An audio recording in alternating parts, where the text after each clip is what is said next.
Okay, so this is the last week of May. Um, this is our Meltdown team. We're so excited. We're more than halfway through, I think. And I just can't wait to hear some of your victories and what you're learning in this process, because that's what it's all about. So who would like to share? What's a victory that you've had this week? Or in the past few weeks? I guess we didn't get to talk last week. Anything come to mind? Yeah. How about with Memorial Day? Were there any awesome accomplishments there? I think one for me was, sorry, I just got really dark. I changed rooms. You're fine. I had family coming to my house, and so I had all these meals to prepare and stuff, and I just kind of stuck with the good stuff we're supposed to be eating. And if I did buy any sweets, I only bought enough for just them to be gone in one setting. I didn't buy enough to last the whole weekend. Just that one meal I planned it for, and then it was gone. Genius. And that really helped a lot. Good job. Yeah, that's a big part of it, right? Not having it around. Right. Let it linger. Awesome, Lacey. Congrats. Thanks. Love that. Yeah, sometimes that can be, do you find yourself when you find out you're going to be entertaining that it's like, oh, what do I prepare that everyone else would like? But right. When you think about it, it's like, it's not that different. It's just maybe that you would change, you create, I actually find that my meal planning has gotten a lot simpler since learning about leans and greens. I don't use any, I grew up with cream of chicken and cream of mushroom soup in every single meal. And I love that most of my meals now I don't need a recipe. It's just keep it simple. I think people appreciate that too. So good job. Something I heard recently. Oh, go ahead, Lace. Something I heard recently too is, what's the reason for getting together? I focus so much on the food and making sure it's yummy and good for, what everybody loves, and kind of switching my focus to it's not about the food, it's about being together and stuff. And that kind of helped a lot too. It doesn't have to be about the food. Absolutely. It's all about the mindset. Such a good reminder. Thanks. Johanna, tell us. Well, I actually had a little bit of trouble over the weekend because we went to someone else's house, and I always feel like I feel guilty when I abstain, when, if there's nothing there that I can really eat, or if there's very little, I always feel really bad, like I'm offending people because I'm not eating what they prepared. So that was a little tricky for me. But then I did do one really good thing. Yesterday, my 5th grader had her SOLs, and because she schools at home, I have to take her somewhere to do SOLs. Oh, and it's it's kind of a long day. So I had thought, gosh, when she's done, I'll take her out for a milkshake, and then I decided, wait a minute, I am teaching her the habits that I'm trying to break now at my age, and I don't want food to be a reward for her. So we did something different and didn't make it about food. That is so great. I love that victory. I think that's a big why for a lot of us as to why to get healthy, why to be healthy and practice these habits is for our kids. And it's so easy to slip back into maybe those childhood habits, lifelong habits of a special treat means that we go out for an unhealthy something. And it doesn't have to be that way, but it takes thinking through, right? It takes maybe brainstorming some ideas. What did you do? Do you mind sharing? We just spent some time together, and, instead of eating Yeah. or, you know, Yeah. sweet, just spent some time together. I love that. Thanks, Johanna. Congrats. And I think that your part about struggling when going to someone's house, I think everyone feels that to some degree. Lacey or Katie, do you have any thoughts that have worked before for you when having to eat someone else's food? Or Johanna, anything has come to mind now looking back on it that you could have done that would have worked? Well, I guess, you know, talking to people that if I'm close enough to eat at their house, I should feel comfortable enough to say, you know, this is what I'm doing now, and I can bring, you know, something for myself, so I don't inconvenience you, but, you know, this is the kinds of foods that I'll be eating. And so Yeah, I feel absolutely. Absolutely. Always offering to bring a salad for the group or whatever it is that that would be appropriate was really, I don't think any hostess ever is offended by you offering to bring something. Yeah. And then you at least know you have an option that will work. But the other thing that I notice is that sometimes we feel like people notice more than they do about what we eat. You know what I mean? Nobody's really watching what you eat, and we feel like, oh, if I don't try there. And there are situations, but one little tip actually that I found is really helpful is if you really are in a situation where you just taste it, you know, like tell me what you think, and it's not a place where you can say no. 3 bites. That's kind of my rule. 3 bites gives you 97% of your taste satisfaction. That's a study that's been done. And so that's plenty to, whether it's you wanting something that you know you shouldn't or someone wanting you to try something, that's just kind of a little tool I keep in my back pocket. Great. Thanks for sharing, Johanna.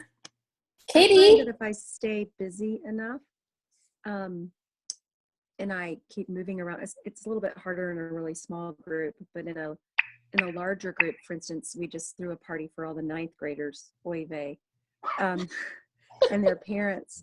It was a little wild, but 1, we were the hosts, and so we were busy, and then 2, in trying to move around and visit with everybody, I wasn't with one person long enough for anybody to notice that I wasn't really eating much.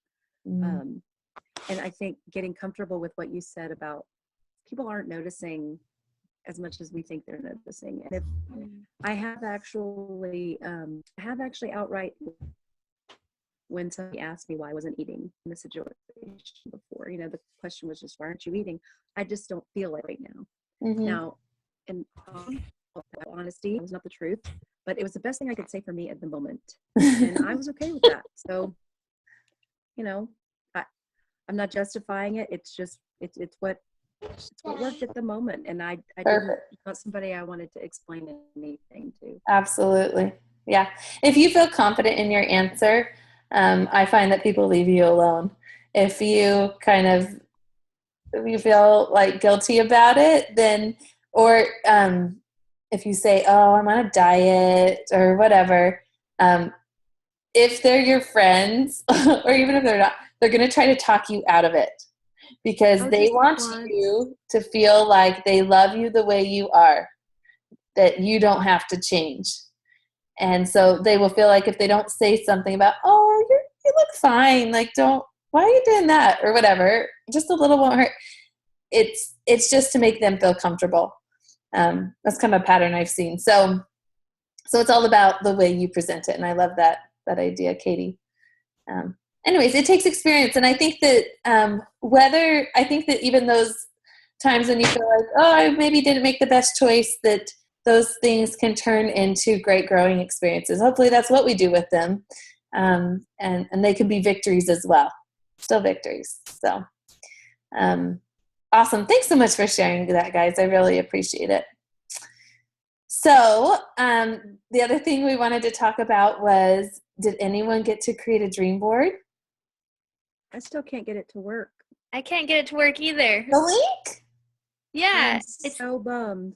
it says error. I've tried 3 or 4 times, and every time I go, it says error on the page. Or it just spins and goes So nowhere. bizarre. Because I tried it after I posted it and it worked for me. Maybe because you already have one and have a login. Maybe. Okay, I know someone in another coaching group posted it today too. So I'm going to copy their link and I'll try to post it again. And you guys will have to let me know if that works for you. I Maybe I have- Googled it as a tech issue and got several results that indicated that Oprah.com knows there's an issue and they're working on it. But, that's Oh. been how many weeks now? Oh, interesting. Okay. Well, no worries. We have time to work on that. But I think that those are, just wanted to follow up about that. Okay, so two really fun, exciting things that I'm so excited. Have you noticed? Actually, 3. So did you notice that on the little side of your wall, you now can see which points you've earned for the day? Yes. I See how like changed? that. Love it. So helpful, right? And if you can rewatch the webinar or re-listen to the call right there too. Right.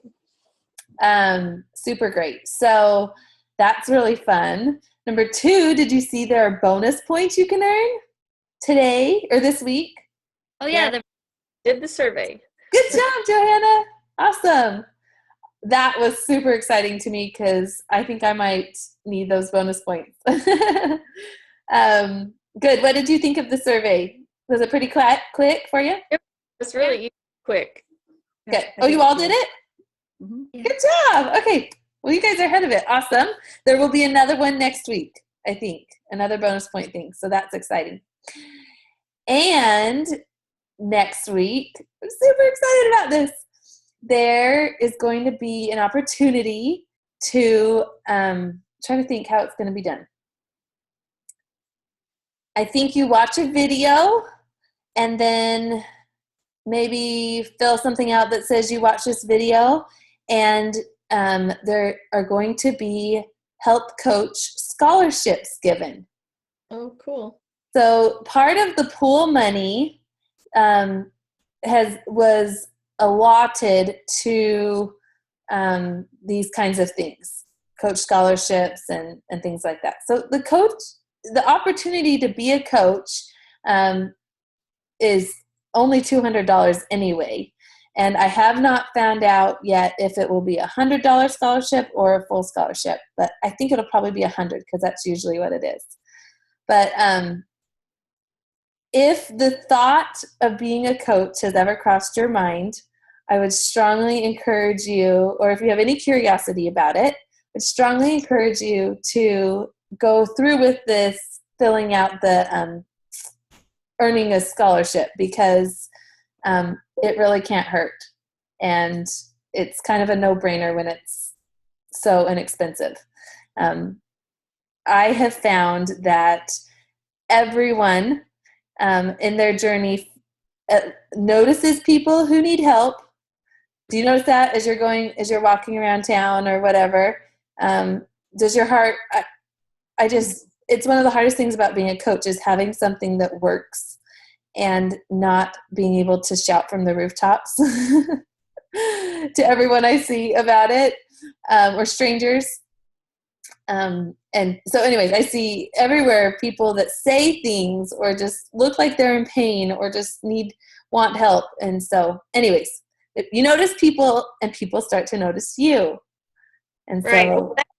I have found that a bunch of people have obviously noticed that I've dropped weight, and so they're asking me what I'm doing. And I always give them as much information as I can and talk about the habits for health and the Take Shape for Life. And unfortunately, nobody's really grabbed onto that yet. Although one person did buy the book. good. But I just think, if you really want to do this, you have to just commit. You just have to be committed. And so far, I do have, like I said, one person that bought the book and is starting to change a few things.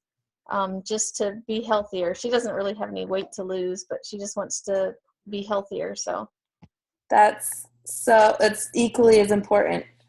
Johanna, I totally agree with you. You know, my experience was I saw this miracle in my mother. I think I've told you all my mom's story, her miracle of transformation. And I came back to Virginia after spending a few weeks with her, and I just was on fire about this program. And I was telling my friends about it, and I just wanted to share with people. And I would tell them, call my sister or my mom, or I'd give them their phone numbers, and nobody ever called. And do you know that I'm really kind of actually surprised I decided to coach, because I had no success referring people. By some miracle, I still had this passion, and I saw that it could be a benefit to people around me. And so anyways, I decided to coach, and that's when people started coming and continue to come. And this is not a business where you can advertise. This is a relationship business, and people come to you because they trust you.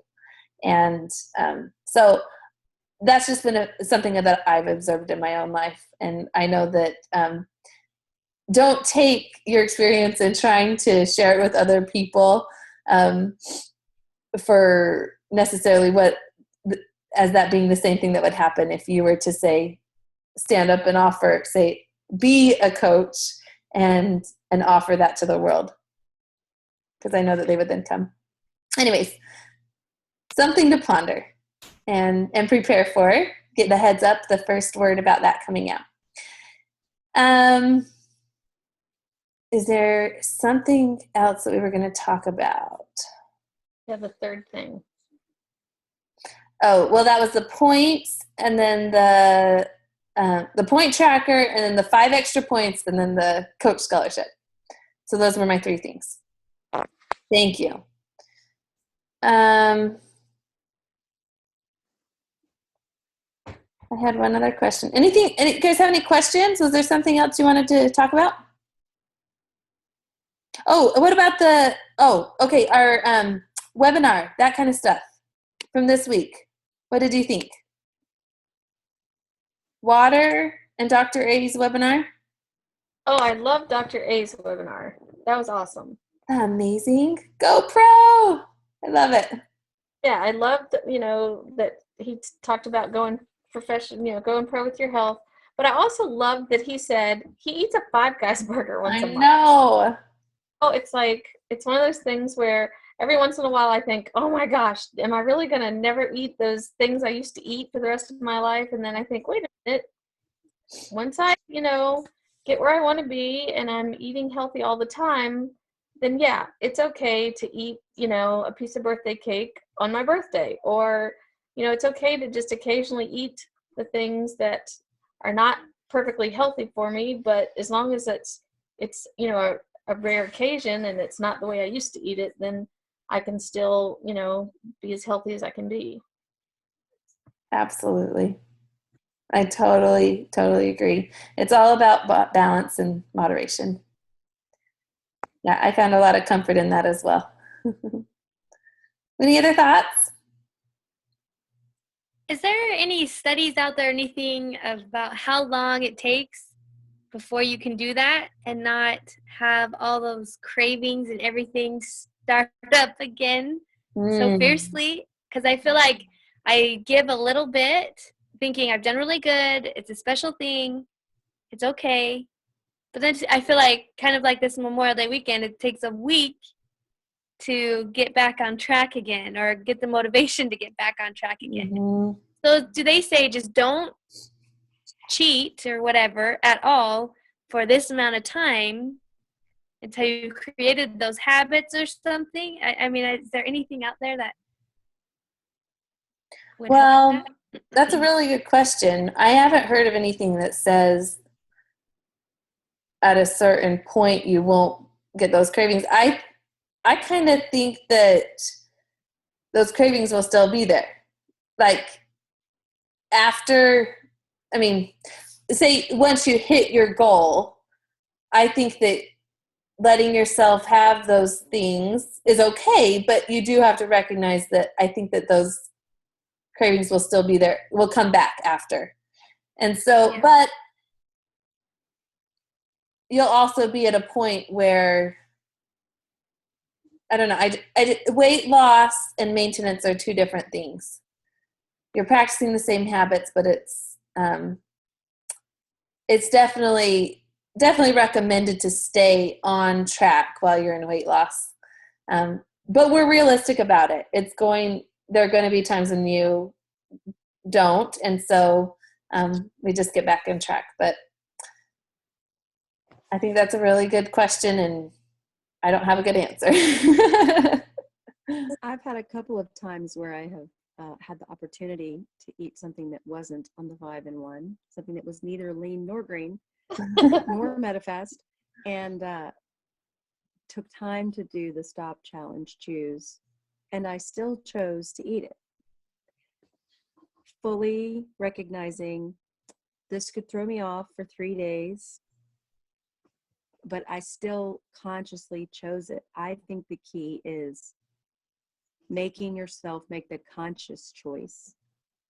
And then that's building the habits that eventually, when we're finished with the weight loss and it's our birthday, we can enjoy the piece of cake, but the habits are so in place that it's not a cheat, it's a treat. Ooh, that rhymes.